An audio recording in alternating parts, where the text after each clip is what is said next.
एकदा हे गुळाचा कलाकंद तुम्ही घरी केला ना, परत परत करणारच, गॅरंटी देऊन सांगते. नमस्कार, मी दीपाली. नांदेडकर रेसिपीज या चॅनलवर तुमचं स्वागत आहे. आज आपण गुरुपौर्णिमा स्पेशल गुळाचा कलाकंद घरी कसा करायचा ते बघणार आहोत. चला तर मग व्हिडिओला सुरू करूया. तर सर्वात पहिले आपल्याला फुल क्रीम 1 लिटर दूध घ्यायचे. आता ते दूध मी कढईमध्ये ॲड केलं, गॅस ऑन केला. आता दुधाला आपल्याला उकळी येऊ द्यायची. आता दुधाला उकळी आली ना, तर त्यामध्ये आपल्याला काय करायचे, 1 टीस्पून व्हिनेगर घ्यायचं आणि त्यामध्ये 2 टीस्पून की नाही आपल्याला पाणी ॲड करायचं आणि ते दोन्ही पण मिक्स केलेलं पाणी आणि व्हिनेगर की नाही त्या दुधामध्ये टाकून द्यायचं आणि दूध आपल्याला फोडून छान उकळू द्यायचे. तर आता मी दूध उकळण्याकरता साईडला ठेवलेलं आहे गॅसवर. आता परत आपल्याला एक छोटी कढई घ्यायची. त्यामध्ये 1 कप आपल्याला गूळ ॲड करायचा. ते गूळ छान वितळू द्यायचं आपल्याला. तुम्ही व्हिडिओमध्ये बघत असताना छानपैकी गूळ वितळत आहे. त्यामध्ये मी अर्धा कप की नाही पाणी ॲड केलं. आता छान मिक्स करून घ्यायचं. दोन्ही पण एकजीव झालं पाहिजे आणि छान असं गूळ छान वितळला ना, तर आपल्याला गॅस बंद करायचं आणि थोडं नॉर्मल थंड होऊ द्यायचं. आणि थंड झालं ना, त्यामध्ये आपल्याला काय करायचं, आपल्या कलाकंदला की नाही छान कलर येण्याकरता की नाही त्यामध्ये आपल्याला 1 टीस्पून की नाही कोको पावडर ॲड करायचं. तर आता तुम्ही बघू शकता मी कोको पावडर टाकून दिला आहे गुळामध्ये आणि छान प्रकारे मिक्स करायचं. बिलकुल मध्ये गाठ नाही राहिली पाहिजे. तर तुम्ही बघू शकता आता इकडं पण दूध छान फुटलेलं आहे. आता आपल्याला दूध फुटले म्हणून ते साईडला काढायचं नाही आहे, तसंच उकळू द्यायचे. म्हणजे दाणेदार करायचं आपल्याला कलाकंद. तर आता तुम्ही बघू शकता ते जे आपण गूळ की नाही छान मेल्ट केलेला ते आपल्याला पूर्ण दुधामध्ये टाकून द्यायचं आहे छानपैकी आणि छानपैकी मिक्स करायचे आणि आपल्याला कंटिन्यू मिक्स करत राहायचे. ही पूर्ण प्रोसेस की नाही आपल्याला कमी गॅसवर करायची. तुम्ही फुल गॅसवर केली तर आपला कलाकंद खाली कढईला लागू शकतो. त्याकरता कंटिन्यू मिक्स करा. तर आता तुम्ही बघू शकता व्हिडिओमध्ये मी छान मिक्स करून घेतलेलं आहे. आता त्यामध्ये आपल्याला काय करायचे, 1 टीस्पून की नाही विलायची पावडर ॲड करायची आणि परत छान मिक्स करायचं. तर असं मिक्स करता करता की नाही छानपैकी अर्धं झालेलं आहे. म्हणजे पाणी बऱ्यापैकी त्या दुधातलं की नाही आटलेलं आहे. आता परत छान मिक्स करून घ्यायचे. तुम्हाला मी जवळ करून पण दाखवत आहे. आता छान पाणी थोडं कमी झालं ना त्या कलाकंदमधलं, तर त्यामध्ये आपल्याला काय करायचे, 2 टेबलस्पून की नाही मिल्क पावडर ॲड करायचं आणि परत की नाही 2 मिनिट छान मिक्स करून घ्यायचं. म्हणजे कंटिन्यू मिक्स करायचं. तर आता तुम्ही बघू शकता मिल्क पावडर टाकल्यानंतर थोडा थिकपणा आलेला आहे.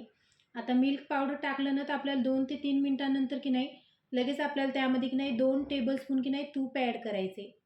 तर आता तुम्ही व्हिडिओमध्ये बघत असताना मी तूप टाकून घेतलेलं आहे आणि छान प्रकारे मिक्स पण केलेलं आहे. आणि आणि तुम्ही जर माझ्या चॅनलवर नवीन असाल तर चॅनलला नक्की सबस्क्राईब करा, लाईक करा, शेअर करा. आणि आता तुम्ही बघू शकता बऱ्यापैकी छान आपला कलाकंद थिक झालेला आहे. तरी पण आपल्याला जसा वड्या पाडायच्या तसा आणखीन थिक झालेला नाही आहे. परत मी छान मिक्स करून घेते. तरी मी तुम्हाला पॅच्युलामध्ये दाखवत आहे. एकदम कंटिन्यू आपल्याला मिक्स करत राहायचं आहे. बिलकुल आपल्याला स्टॉप करायचं नाही. आता तुम्ही बघू शकता आपल्याला जसं थिक पाहिजे तसं एकदम थिक झालेलं आहे कलाकंद. कलर पण खूप मस्त आलेला आहे. तुम्ही रेसिपी नक्की ट्राय करा. इतकी मस्त कलाकंद लागते ना, शुगर फ्री आहे आणि उद्या तर गुरुपौर्णिमा आहे. तुम्ही प्रसाद म्हणून नक्की ट्राय करा ही रेसिपी. तर आता तुम्ही बघू शकता मी छान प्रकारे मिक्स करून घेत आहे. वाव, तुम्ही बघत असताना व्हिडिओमध्ये तुम्ही झूम करून बघा. या स्टेजला आपला की नाही गॅस बंद करायचा आहे. छोटे छोटे असा फेस येऊ लागला ना बबल्स, तेव्हा गॅस बंद करून टाकायचा आहे. मी परत तुम्हाला पॅच्युलामध्ये जवळ करून दाखवत आहे. वाव. तर आता आपल्याला काय करायचं आहे, एक टीन घ्यायचा आहे. मी ते काचेचं भांडं घेतलं, त्यावर की नाही मी बटर पेपर लावून घेतला. त्याने काय होईल की आपला कलाकंद की नाही इझिली बाहेर येईल त्याकरता. आणि पूर्ण ते कलाकंद की नाही आपल्याला त्या टीनमध्ये टाकून घ्यायचं आहे. तुम्ही बघू शकता त्या भांड्यामध्ये टाकून घ्यायचं आहे. आता मी छानपैकी टाकून घेतलेलं आहे. आता आपल्याला काय करायचं, एक लेवल करून घ्यायची आहे. तर तुम्ही व्हिडिओमध्ये बघत असताना मी छानपैकी की नाही पॅच्युलाने लेवल करून घेत आहे कलाकंदची.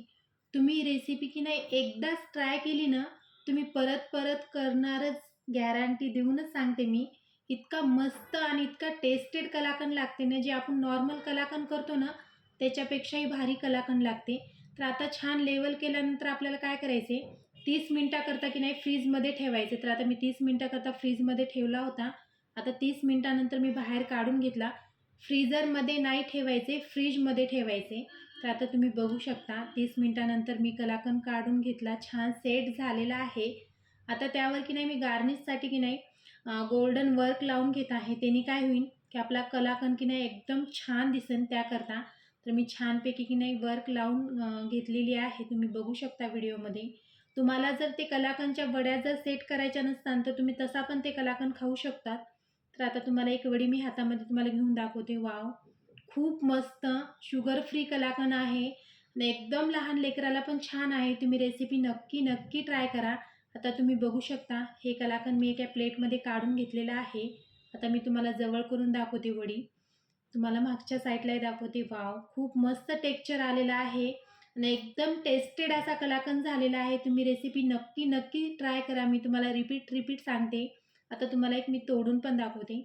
वॉव! तुम्ही बघू शकतात ना किती सॉफ्ट झालाय आणि हो, तोंडात टाकताच विरघळणारा असा आपला की नाही जॅगरी कलाकंद तयार झालेला आहे. तुम्ही रेसिपी नक्की ट्राय करा आणि हो, मी कलाकंदचे 2 व्हिडिओ की नाही चॅनलवर अपलोड केलेले आहेत. तुम्ही नक्की एकदा जाऊन तुम्ही ते व्हिडिओ बघू शकतात. तुम्ही माझ्या चॅनलवर जाऊन ते व्हिडिओ नक्की बघा. आता तुम्ही बघू शकता, मी परत तुम्हाला व्हिडिओ दाखवत आहे. किती मस्त आपलं कलाकंद दिसत आहे ना, मग वाट काय पाहता? रेसिपी नक्की ट्राय करा. आता भेटू नेक्स्ट व्हिडिओमध्ये. तोपर्यंत बाय बाय.